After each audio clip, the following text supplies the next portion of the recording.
വൈരുദ്ധ്യാധിഷ്ഠിത അവസരവാദ അടവ് നയത്തിന് ഇന്നത്തെ പത്രത്തിൽ ഒരു വാർത്തയുണ്ട്.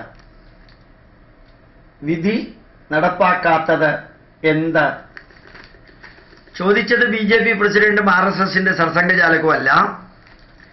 കോടതി വിധി നടപ്പാക്കാൻ രണ്ട് കയ്യും കെട്ടി സർവ്വ പോലീസിനെയും വിന്വസിച്ച് 144 ഒരു പവിത്ര സ്ഥലത്ത് ഡിക്ലെയർ ചെയ്ത് കോടതി വിധി നടപ്പാക്കാൻ ഞങ്ങൾ പ്രതിജ്ഞാബദ്ധരാണെന്ന് പറഞ്ഞ് ചെയ്തു കൂട്ടുന്ന കാര്യങ്ങൾ അതേ കോടതി തന്നെയാണ് ഈ ചോദ്യം ചോദിച്ചത്.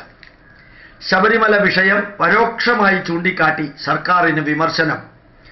ഒത്തുതീർപ്പിലൂടെ പ്രശ്നപരിഹാരമെന്ന സർക്കാർ വാദം കഴിവുകേട്. പിറവം പള്ളി കേസില് ഹൈക്കോടതി വിധി നടപ്പാക്കാത്തത് എന്തുകൊണ്ട്?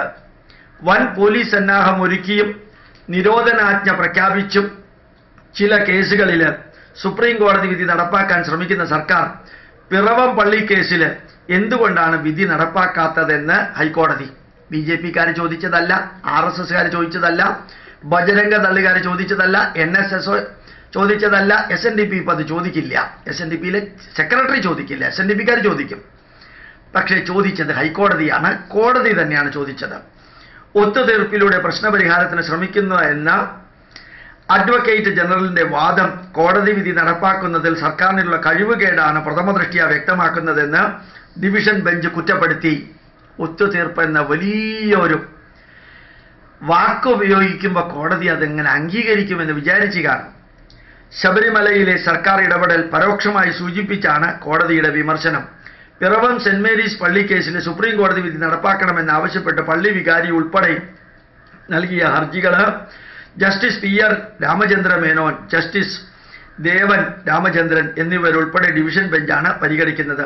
2018 ഏപ്രിൽ 18 പിറവം പള്ളി അവകാശവാദം സംബന്ധിച്ച ഓർത്തഡോക്സ് സഭയ്ക്ക് അനുകൂലമായി സുപ്രീം കോടതി വിധി വന്നത്. എന്നാൽ വിധി നടപ്പാക്കിയില്ല. കോടതി വിധിയെ തുടർന്ന് ഓർത്തഡോക്സ് വിഭാഗം പള്ളിയിൽ പ്രവേശിക്കുന്നതും ആരാധന നടത്തുന്നതിനും പലവട്ടം ശ്രമിച്ചെങ്കിലും ഭൂരിപക്ഷമായ യാക്കോബായ വിഭാഗം ചെറുക്കുകയായിരുന്നു. ഇതുമായി ബന്ധപ്പെട്ട കേസാണ് കോടതി പരിഗണിച്ചത്. സുപ്രീം കോടതി വിധി നടപ്പാക്കാൻ ബാധ്യസ്ഥരാണെങ്കിലും ചില പ്രത്യേക സാഹചര്യത്തിലാണ് സർക്കാരും പോലീസും ഒന്നും ചെയ്യാതിരിക്കുന്നതെന്ന് അഡ്വക്കേറ്റ് ജനറൽ വാദിച്ചു. പോലീസ് ഇടപെടൽ ശ്രമിച്ചാൽ രക്തച്ചൊരിച്ചിൽ ഉണ്ടാകുമെന്ന് സർക്കാരിന്റെ വിശദീകരണത്തിൽ പറയുന്നുണ്ട്. ജീവഹാനിക്കും ആത്മഹത്യയ്ക്കും സാധ്യതയുണ്ടെന്നും ക്രമസമാധാന നില തകരുമെന്നും പറയുന്നു.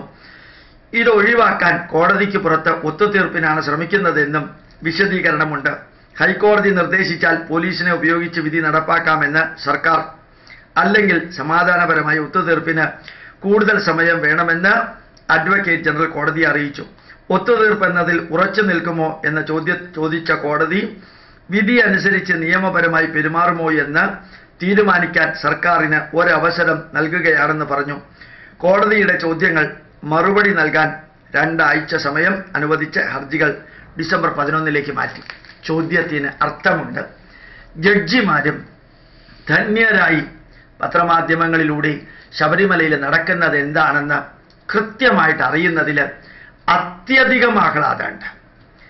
ഏത് വിധിയും ഹ്യൂമൻ ടച്ച് ഉണ്ടാവണം എന്ന് പറയാറുണ്ട്.